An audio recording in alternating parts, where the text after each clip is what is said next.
last time on Lawful Stupid is a little different this time because Devin has not been privy to the last two interludes. You know what they say, save the best for last. I do say that. That's very true. Yeah, and usually they're lying, but that's okay. This time we're not. We're going to have our Atlas boy.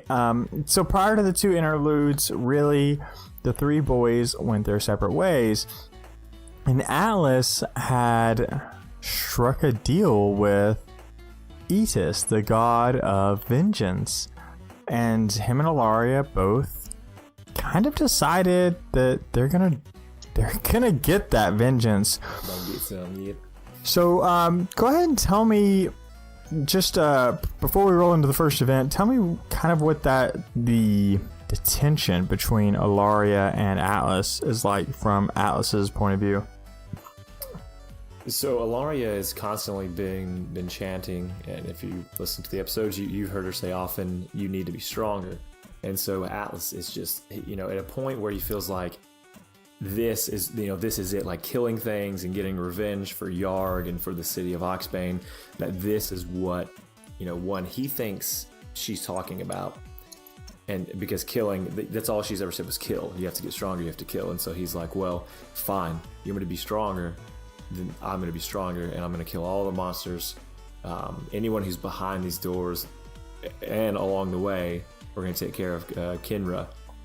And that's how it's going to happen. That's how he's going to become stronger.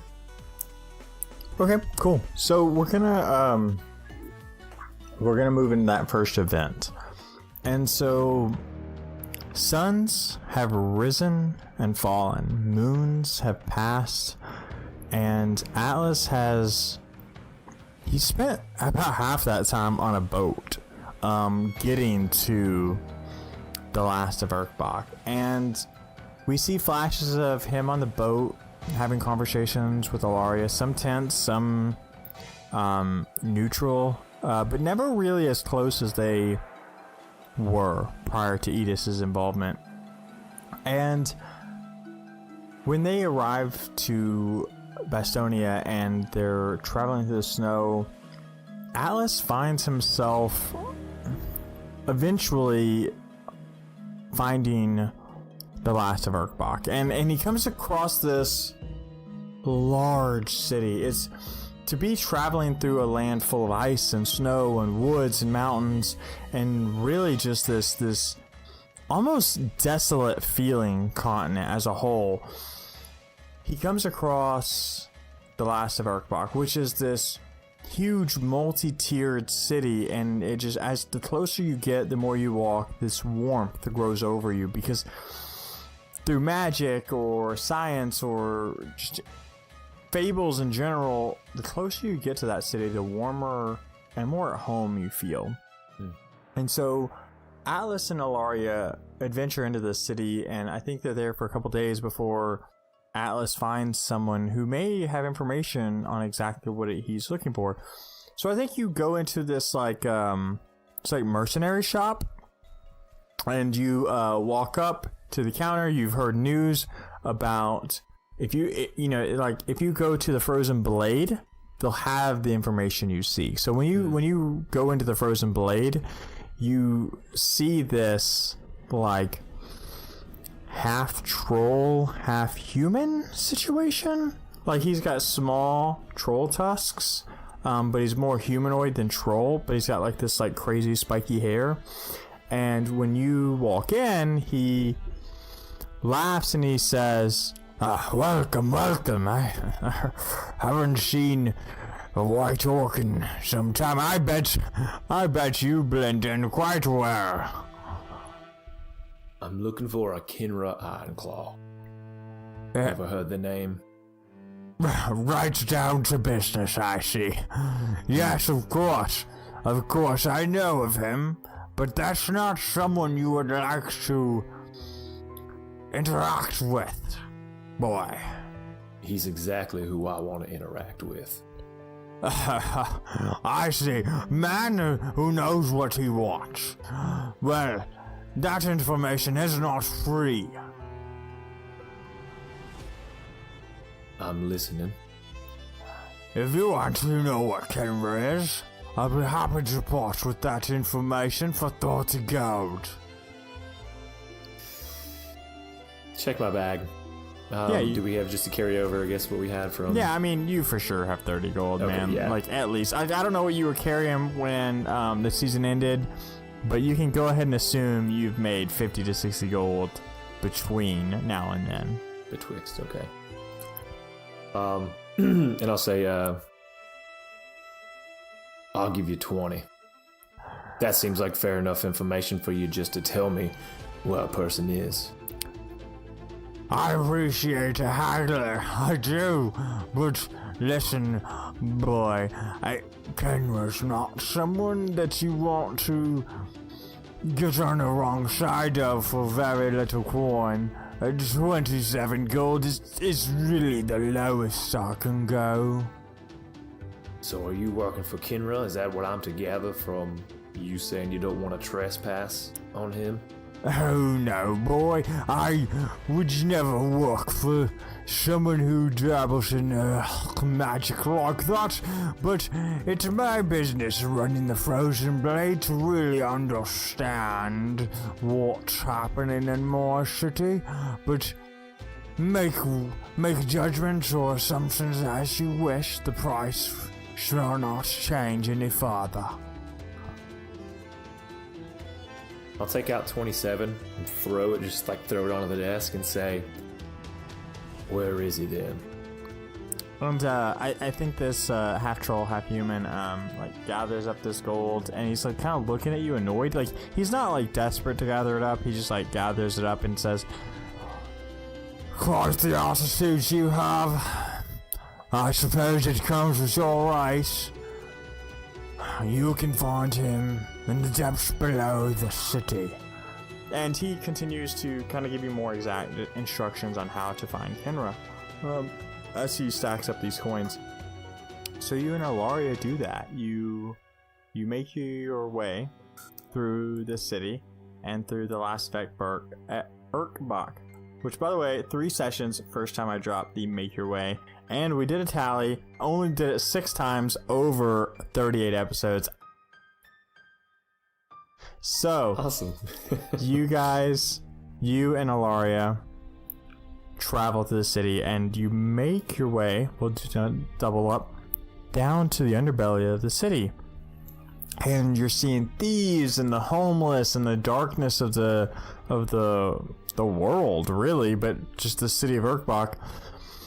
And you kind of reach the underbelly of the underbelly, really. It's like this creepy sewer-esque thing, and there's like this half-orc between you and the chambers of what you know to be Kenra's. And as you approach, he says, "Halt there! What are you doing?" I was summoned by Kenra. Roll me a deception check. That's an 8. And I don't see that going well for you, if we're being honest. Yeah, he looks at you and says, "Kenra's been busy for days. He's not sent word for anyone."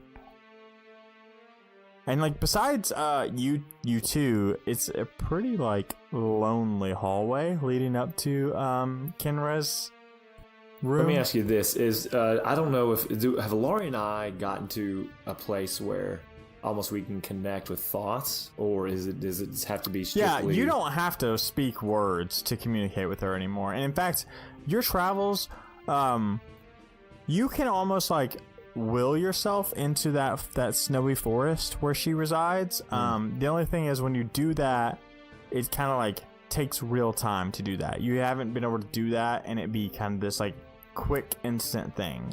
Okay.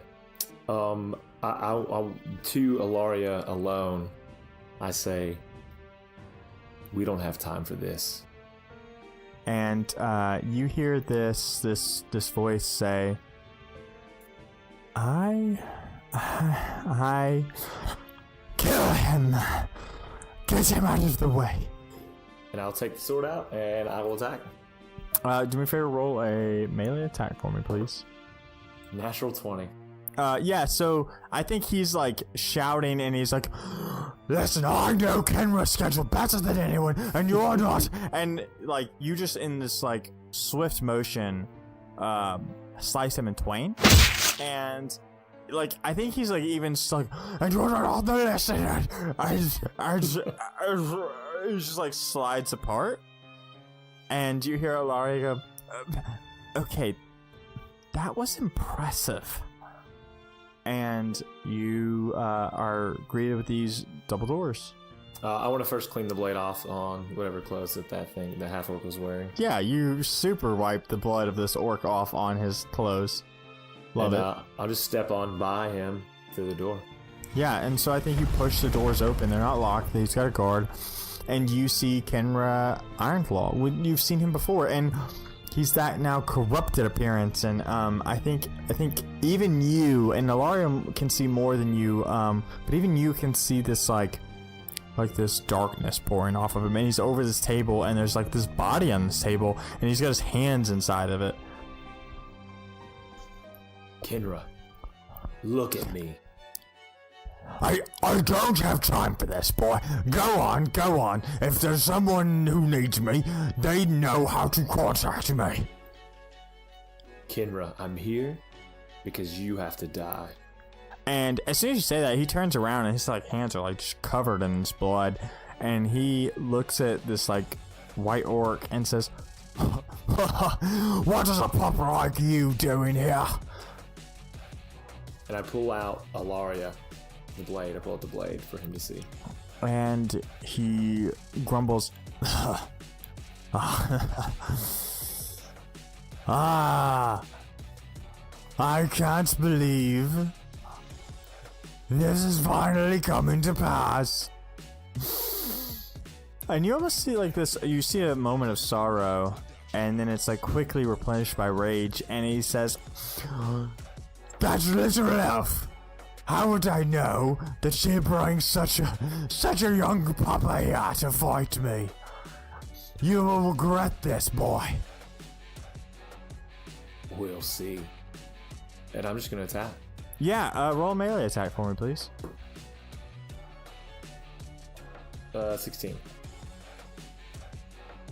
So you rush up to him, Allaria drawn, and you bring this blade down, and he like raises both his hands up, and you've seen the spell shield happen before. You've seen it, you've seen Kristoff do it, you've seen other mages do it, but your blade connects with this like shadowy presence, and he snickers and says, you're going to need more than that, boy. And he attempts to knock you back, which I'm assuming a 18 connects. It does. Yeah, so he knocks you backwards, and you kind of slide, and you feel this like shadowy essence like just like pour off of you. And he says, listen, boy, if you know what's good for you, you'll turn back around those doors, or I'm going to leave you with less than you came with. That sword will be mine, and your life will be mine. It won't matter much either way if I don't succeed in doing what I came here to do. Attack again.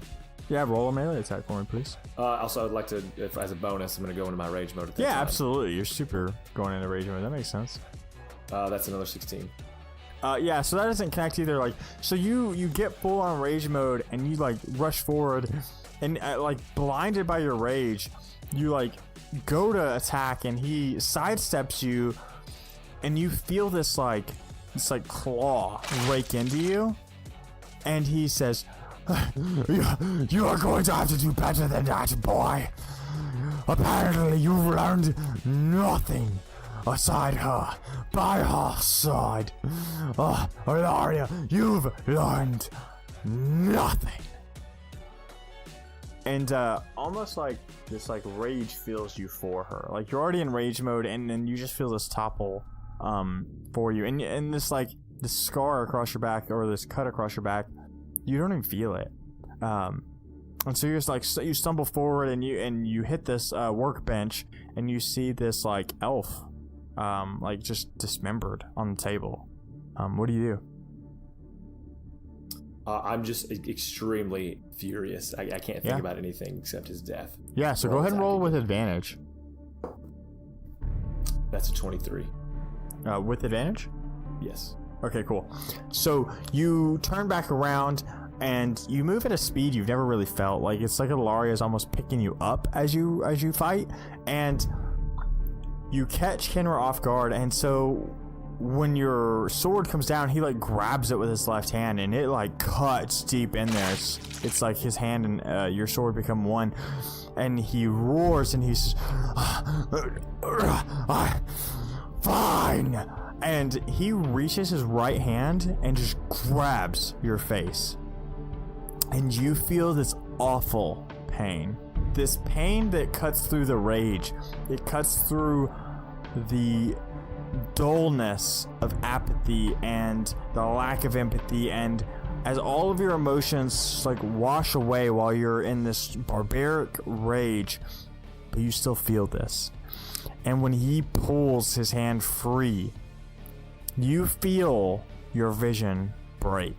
You feel it almost feel like half the world you would ever have seen.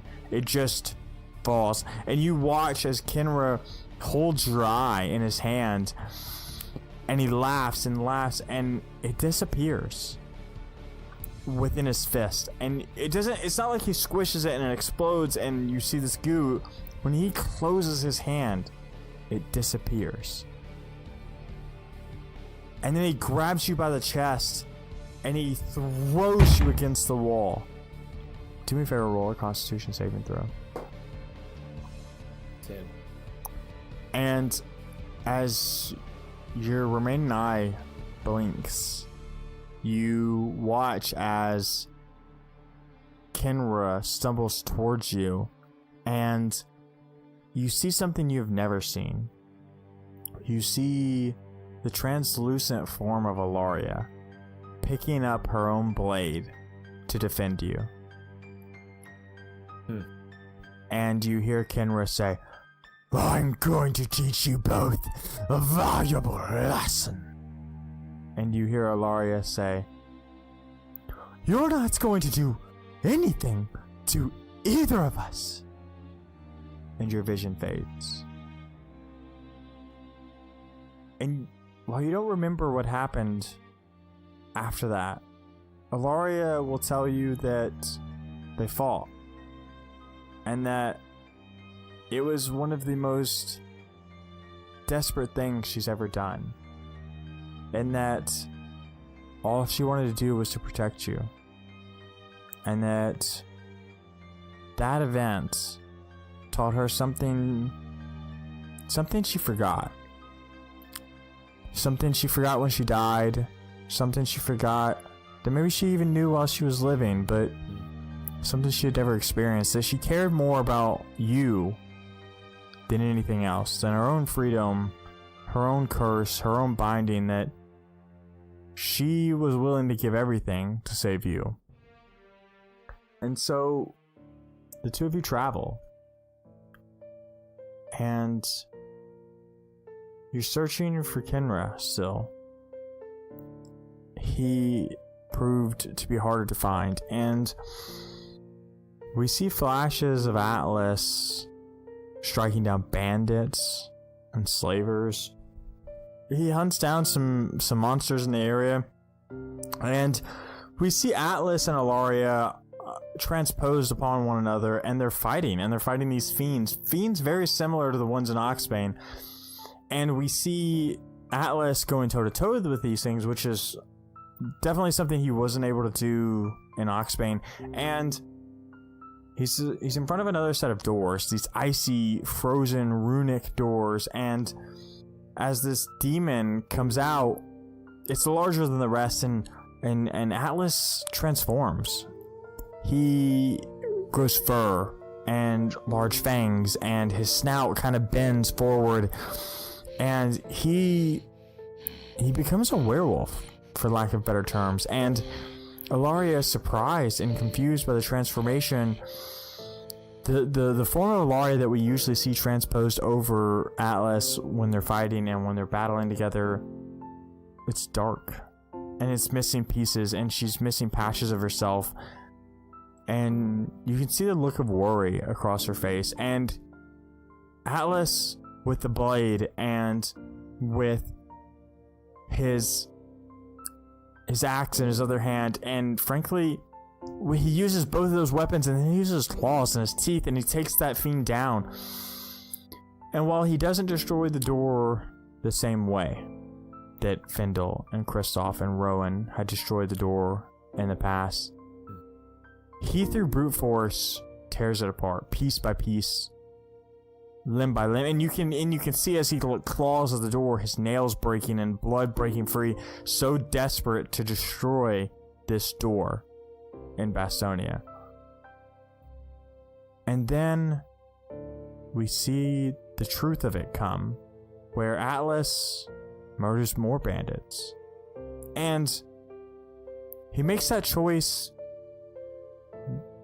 not necessarily of his own free will.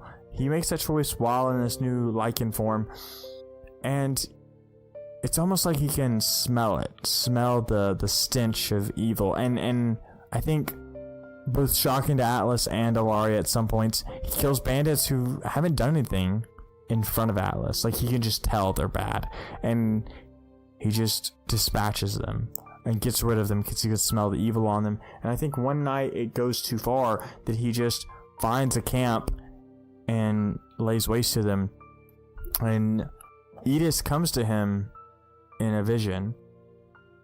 And so Atlas, non-wolf form, is sitting next to Allaria, and I think they're discussing the fact that he just has lost control. And Edis returns, and Edis says, "Not quite the plan I had for you, Atlas." Yeah, well, things don't always turn out like you hope. I gave you this gift of my pack,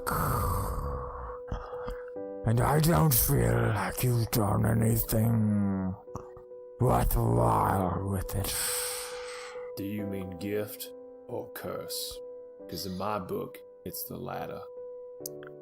Just because you can't control the rage of the wolf doesn't make it a curse, orc.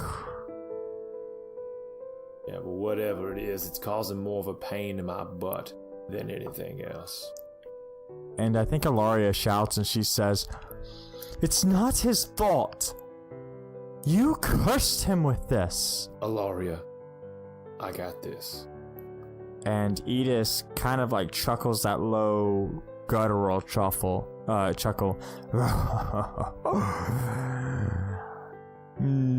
Smart boy, don't let the hooker, the ghost, fight for you.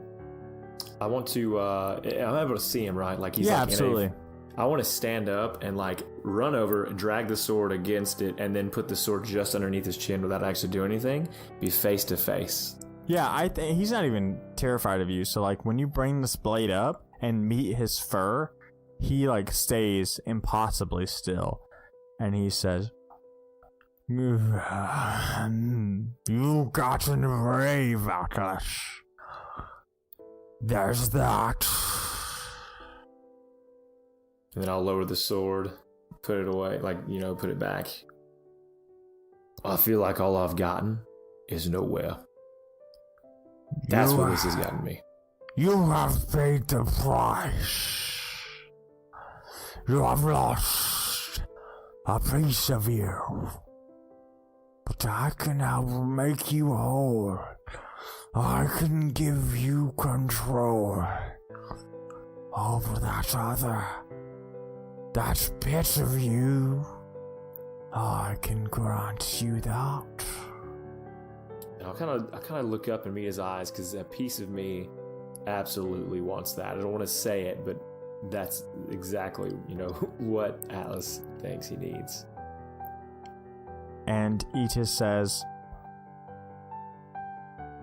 whether you have both of your eyes or not, you are one of my pack, and I don't turn away from my children. There's someone, nay, something in my way. Should you bring the vengeance I desire upon him, I will grant you that control, and hereby grant you your vengeance, a power like you've never felt before. If you're so tough, then why haven't you done it yourself? And raise attention to sin law. I think not, boy. There are rules, gods, divinities, absolutes, and legends alike must follow to avoid the all-seeing eye of sin law. Whatever, Wolf. Tell me what you need. There is a pirate. I need you to kill him. He's causing quite the problem for my pack. He sails with the Muffies. I want to look up at his eyes then, because I have an inkling that whoever it is, I may know them, but I'm not gonna say anything to let him know. And he leans into you and connects eyes to eye and says, "That's Red Captain Tinder. Kill him. Bring him to my justice, and I shall grant you the control to achieve the vengeance you so desperately seek." I can't do what you ask. I may have a lot of vengeance in my heart, and there's a lot of people left to kill. That is terrible evils in this world. But I also haven't forgotten what honor is. And that tiefling helped us secure Oxbane when it was taken over. Where were you? So you know what? Either you grant me that power just because I'm one of your, and I'll do air quotes, children, or I'll just bear the burden of not being able to control this. And maybe someday I will, without your help, Wolf. And he says, "What have I told you? He was the reason for Teresa's death." Timeout. No timeouts. Play the game. So is this something Atlas knows? Is this something Atlas knows? Nope. That is... Nope. You play the game with the knowledge you already have as Atlas. You lie. What reason do I have to lie? I've given you so much already. The gods don't give because they are kind. They give with deceit and malice and ulterior motives. Ask my friend Rowan. If you would let Teresa's killer go, maybe you're not the pup I thought you were. My blood is boiling because he's talking about my mama. You show me proof. And he says, "I need not show you anything.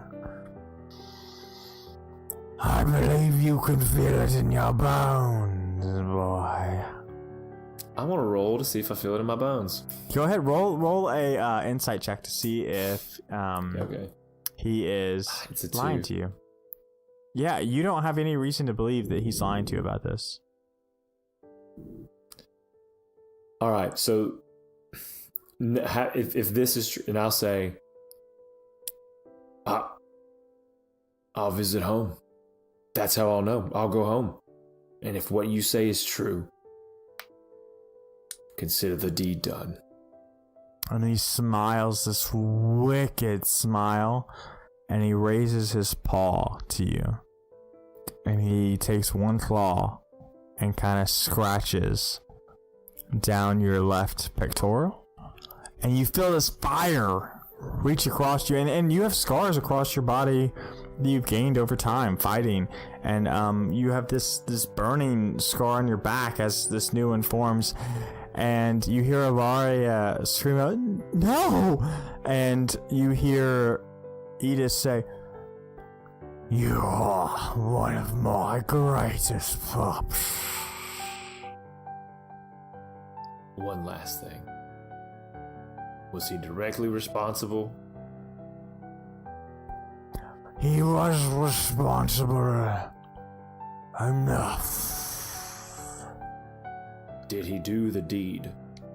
If someone else, if she is dead, if what you say is true, I'm after whoever did it. And he pulls his paw around you on your back, and you feel this warmth as he places this giant paw on your back and says, "I would never lie to a pup of mine. I believe that I'm doing what's right." I think everyone always thinks they're doing what's right. And I'll turn and walk out and grab whatever gear I have. I'm assuming there's an exit to get out. I can't remember if you're just walking away from this scene because you're in the snowy forest and the woods, and you kind of walk into the darkness, and Allaria is chasing after you, and the scene fades, and we as the viewer see so much more. We see Atlas traveling through the snow, Allaria at his side, and heated conversations about whether Edith was telling the truth or not, or what they should do next. And Atlas returns home. And when he returns home, they tell tales of these vampires, and they tell tales of this bard who came and got rid of Sinla and these evil vampire children, and how he saved the town. And Atlas goes from building to building, and they talk about how Henry and Teresa haven't been seen in a long time. And Atlas makes that decision then that Edith was telling the truth, that Captain Tyndall killed his mother, and his father is lost and maybe dead, but no one in Riverside knows. And Atlas spends the next 6 months, 6 moons, 6 leaves, because that's what the moon's called in this world. And he chases them down, and our boy wakes up. He wakes up on this tropical island in the sand, and trees behind him, soft, warm wind blowing against his chest, Allaria's blades sitting next to him, his mask, his helmet with one eye covered, it lay next to him. And as he takes a breath, as he comes back to the world of the living, he's exhausted. And next to him, Captain Tyndall lays, and First Mate Zell lays. And in the distance, as he sits up, he can see the drunken sun. And he sees a dozen or so more pirates laid to waste.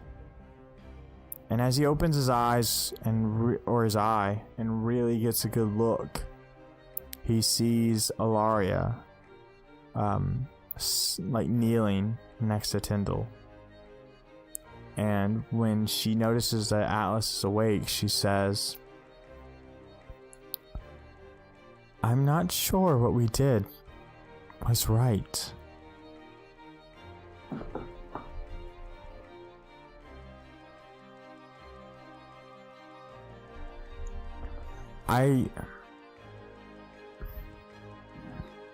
Did we do the right thing, Atlas?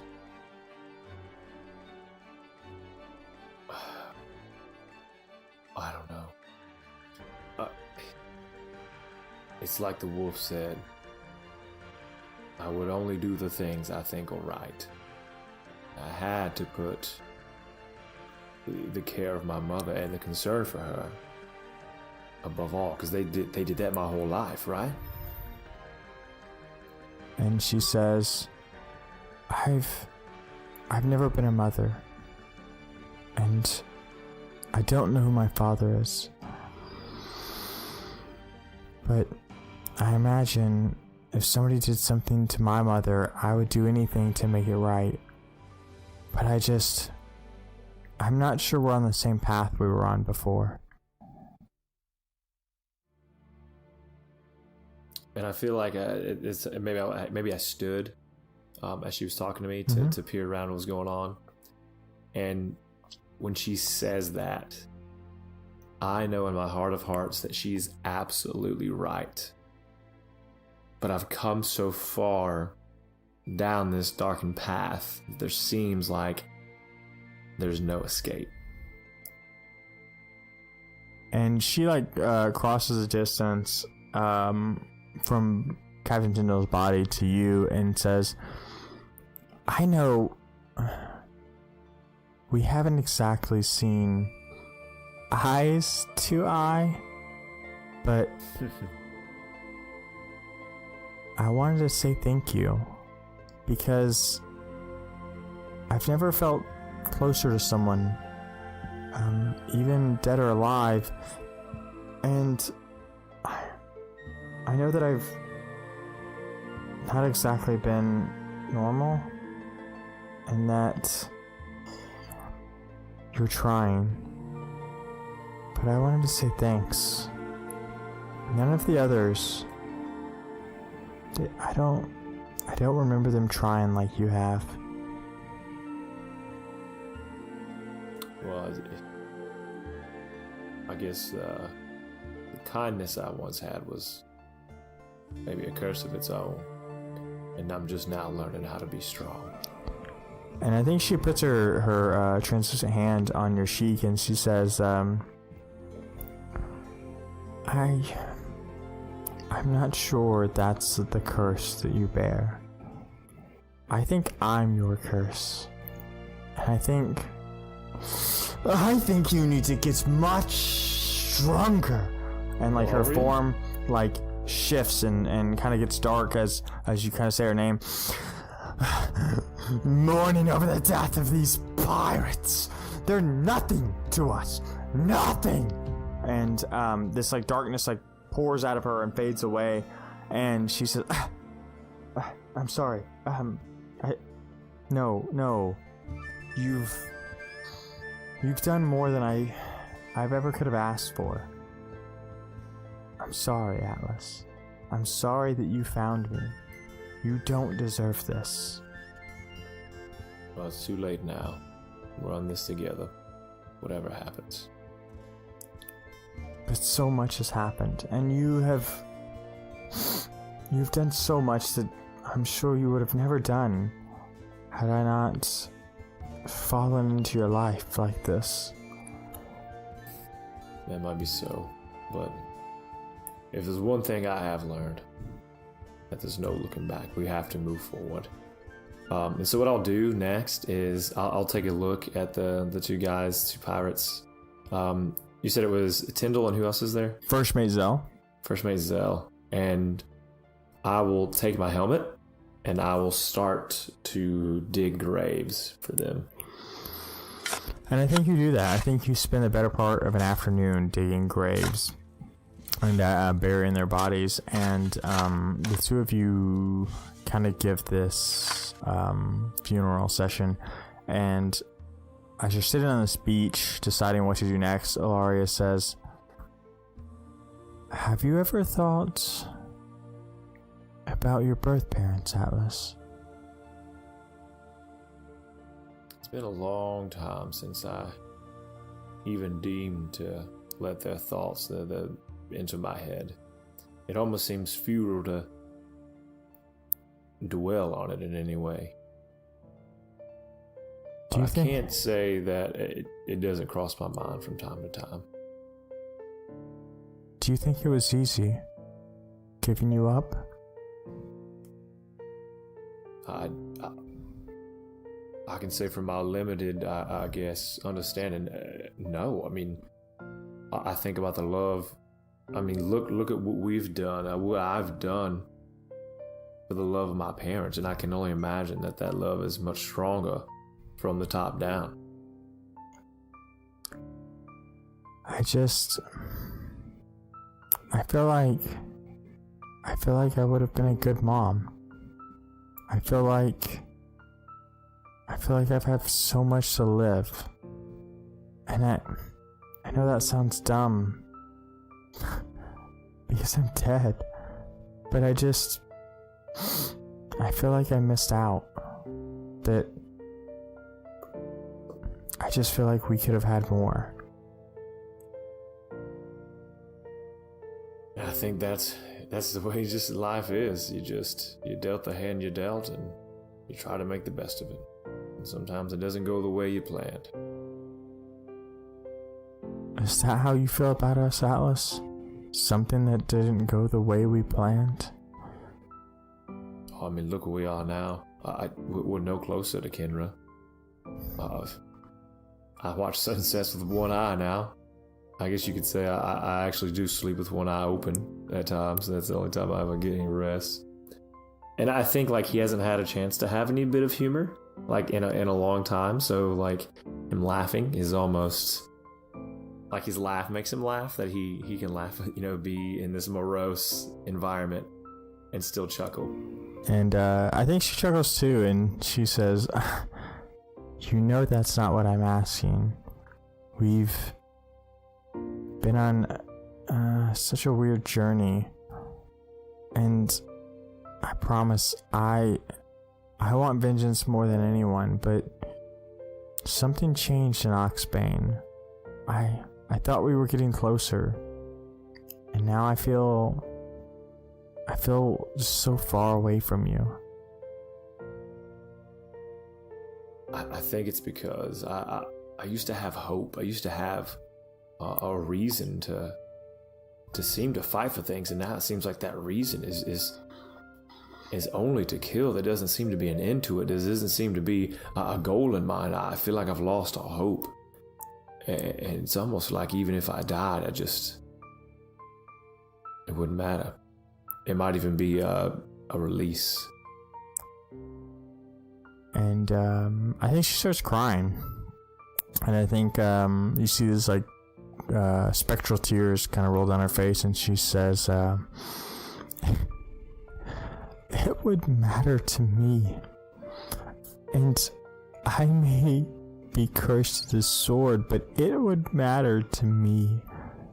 Your life is not some token to be thrown away, Atlas. It's more than that. And I wanted more for you. Yeah, me too. I did not mean to make you upset.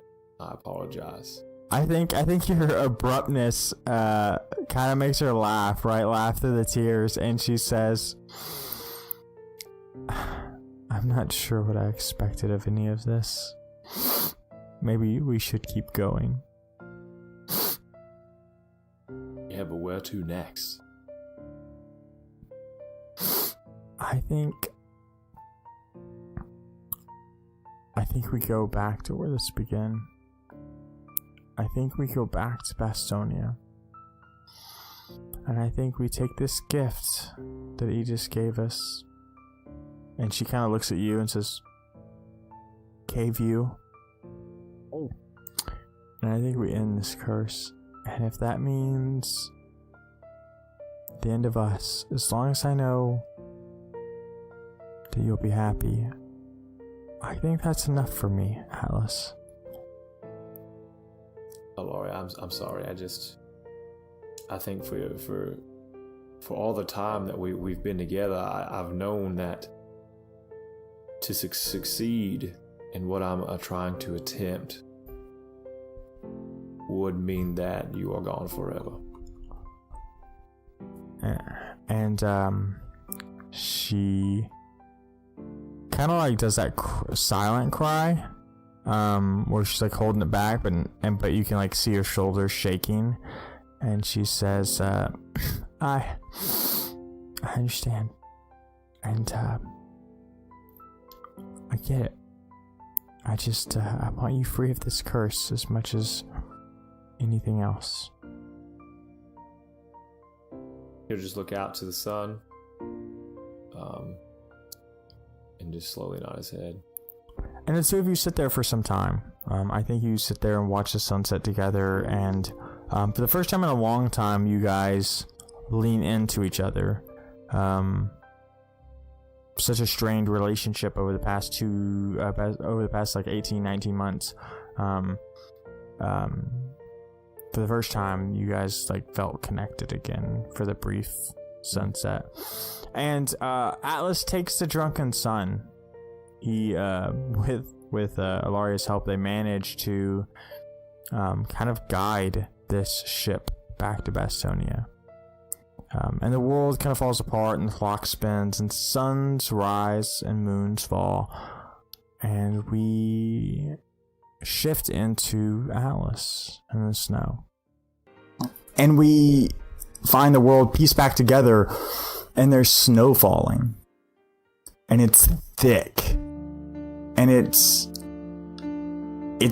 obscuring the very view of anyone who dares try to march through something like this. Seeing 5 to 10 feet in front of themselves is difficult, much less past that. And we see a large orc who is battle-clad in armor and is wearing this red bandana wrapped around his head and covered by this metal mask. And the parts of him that are exposed to the elements almost blend in with the snow. And our viewpoint shifts to face Atlas, and he takes off this helmet, and we see as he kind of like blinks, taking off the mask, his left eye open, and we notice that his right one is shut with a scar over it, and his hair is long and messy and covered in ice, and his beard is almost a little disgusting from like the march through the snow and him weathering the very weather itself. And we hear Atlas cry out to the world. How long has it been? How long must I go on fighting against myself and the evils in this world? Allaria, what good is it all? She's going to say, why you? Why us? But more so, you did it. You became stronger. Became stronger? What do you think becoming stronger is? To lose my eye? To the very man that keeps your soul captured in this sword? How is that stronger? She stands in front of you. She appears, and her appearance is different. It's more solid. It's more who she was. It's not this weak form that she has shown before.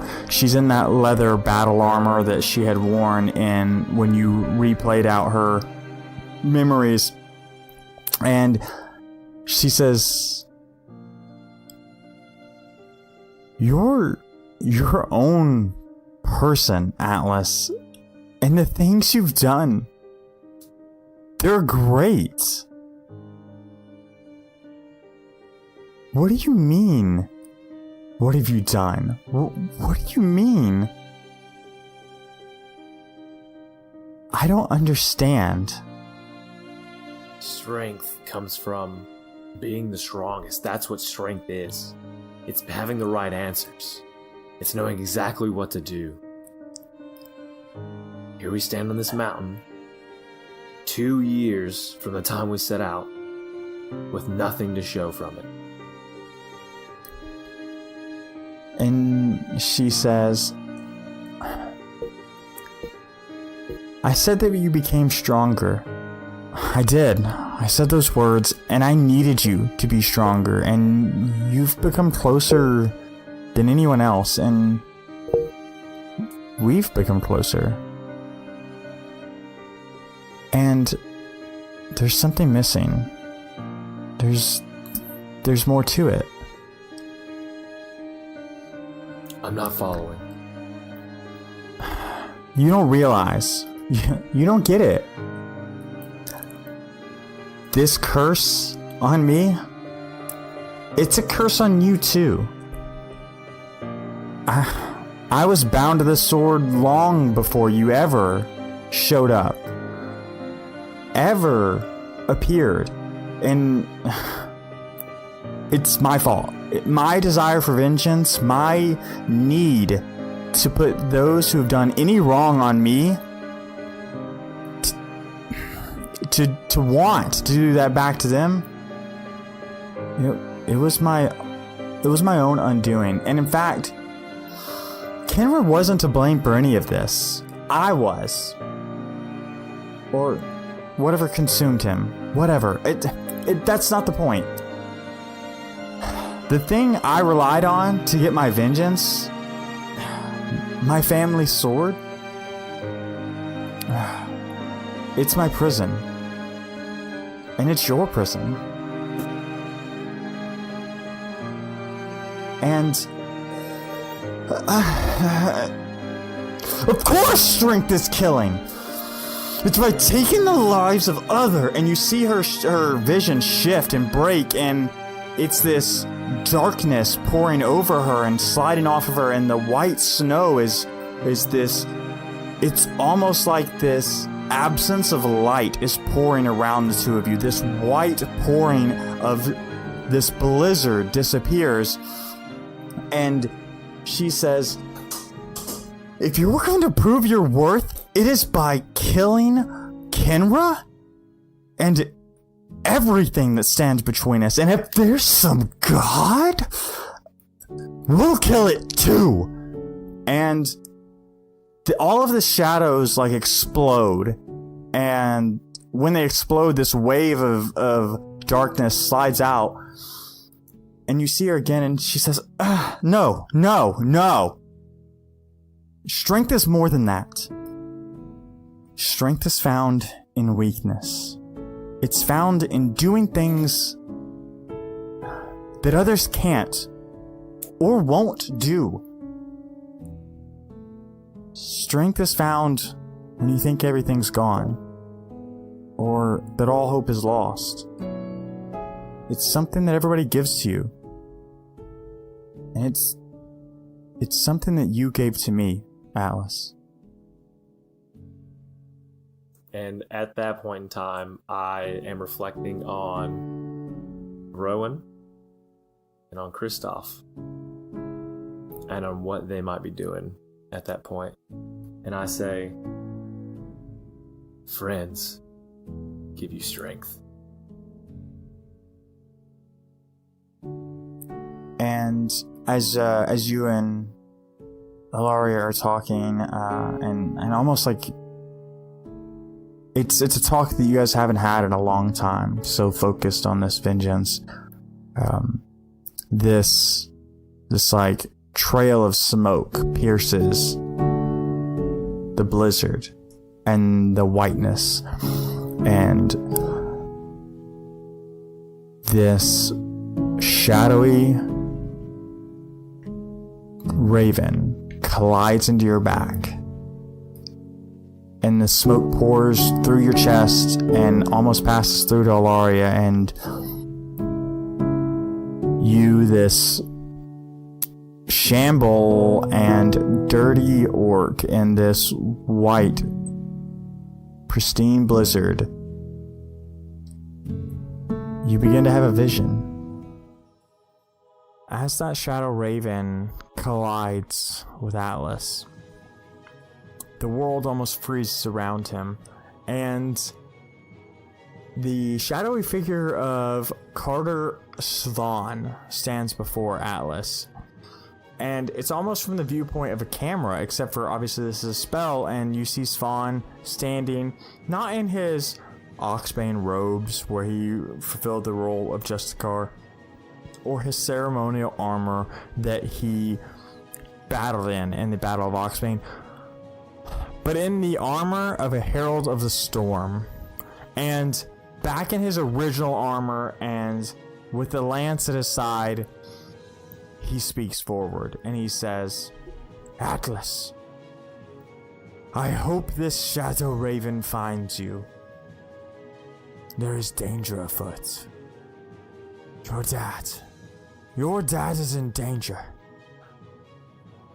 and we need your help. I've sent word for Kristoff, and I've sent word for Rowan, and I hope the ravens find them, because, ironically enough, I trust no one more than you three. But I need you to venture. I implore you to venture to Whisper War. For the Kingdom of Silence, they're doing unspeakable horrors. There's terrible things going on. And we need you. And I know you won't come alone, Atlas. And I don't know much of that ghost friend of yours. But I know if the three of you can come here, I think between you three and the Heralds of the Storm, we can put an end to this and save Goron, save Whisper Wall, and save Silence.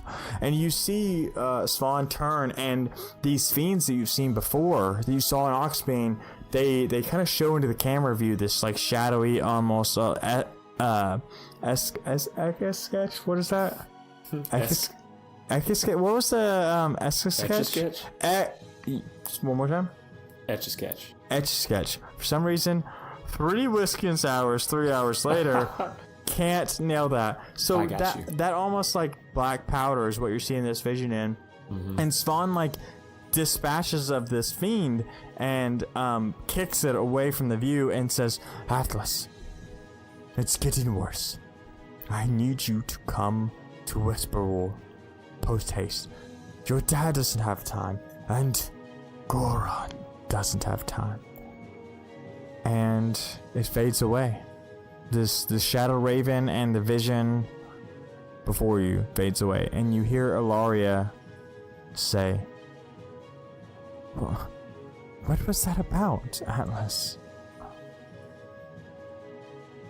It doesn't matter. We've got to go. But where? I thought we were... We sail with Silence. And as you say that, she almost smiles, like this wicked smile. And she says, "We're going to do something awful, aren't we, Atlas?" We will do what is necessary. And she like puts her hand on your shoulder and says, "I know we've been through a lot, and I know some terrible things have been said, and neither of us are who we were. But I will always be here for you. I count on it, Allaria. Not you. And we see Atlas and Allaria. And Allaria, not that translucent. We see the two of them walk side by side through the snow, heading towards the coast of Bastonia to find passage to Whisperwool, to save Henry, and to repel whatever evil is plaguing Carter's Fawn and Silence. And so that's the end of the third interlude episode. And so now that you've heard interlude episodes 1, 2, and 3, dear listener, the fourth one comes next. And the fourth one is something we haven't done before and will be most trying because it will be a monologue by me, your DM, to kind of give the gap between the 2 years that have crossed for the boys. Very excited about that, actually, more so than all the things. It's going to be like all encompassing. I'm hoping to of course we're going to talk about here's what happened to these characters and here's this city is like this. So I'm pretty excited about that. It's gonna be interesting talking to a microphone for 30 to 45 minutes. But that being said, we appreciate you listening, and we keep these interlude exits kind of short. So, Devin, is there anything you want to tell the listeners before we play them out? Nope, just as per usual. Thank you for sticking with us this far. If you're listening, that's probably because you are still with us, and you know wherever you started. We really appreciate your support and just listening. If you ever have any questions, we are super open on Instagram and our email at theboys@lawfulstupid.org, and we love to interact. And so don't feel afraid to ask us questions about the podcast or say, hey, I'd like to see this. Dwayne's really good about making any of that happen. And this like epic storm is perfect because it comes in at the end. It came in at like this best time. But Devin, what do you say we play them out, man? It's not playing out. Love you. Bye.